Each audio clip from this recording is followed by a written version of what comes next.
Hello dream eleven Tamil fans. ஆக்சுவலாக நானும் உங்கள் ஃபேன்ஸ் தான்.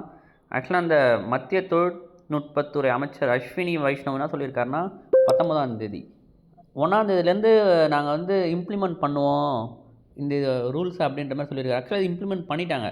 அவங்க என்ன மீன் பண்ணுறாங்கன்னா ஏதோ ஒரு ஆல்டர்னேட் பண்ண போகிறாங்க, அது மட்டும் தெரியுது. ஏன்னா நிர்மலா சீதாராமன் மேம் சொல்லியிருந்தாங்க இல்லையா பட்ஜெட்லேயே, நான் 29% டிடிஎஸ்லேருந்து 40% இன்க்ரீஸ் பண்ணியிருந்தாங்க.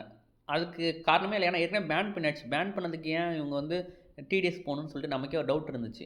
இப்போ இவரும் சொல்லும் போது அப்போது இந்த மணி கான்டெஸ்ட் வரதுக்கான அதிக வாய்ப்பு இருக்குது. ஏன்னா இப்போ வியூவர்ஷிப்லாம் பார்க்கும்போது இந்தியா மேல் டீமே ஆடுது. ஏஷியா கப் எவ்வளோ கிராண்டாக இருக்கும், வியூவர்ஷிப்லாம் பயங்கரமாக குறைஞ்சிடுச்சு. ஹாட் ஸ்டாரில் இதெல்லாம் எப்பயுமே ஆவரேஜாக ஒரு 10 கோடி பேர் பார்க்குறது இப்போ 2 கோடி ஆகிடுச்சு. அதனால் அவங்களுக்கே நல்லா தெரியும். அதனால் இது ஏதோ இன்னொன்று ஸ்பான்சர்ஷிப் போனதெல்லாம் ஃபாலோ பண்ணிட்டு இருந்திருப்பீங்க. அப்போது நியூவாக ஸ்பான்சர்ஷிப் வந்திருக்கு அந்த டயர் கம்பெனி. இருந்தாலும் இப்போது அவங்களுக்கு பெரிய அடி.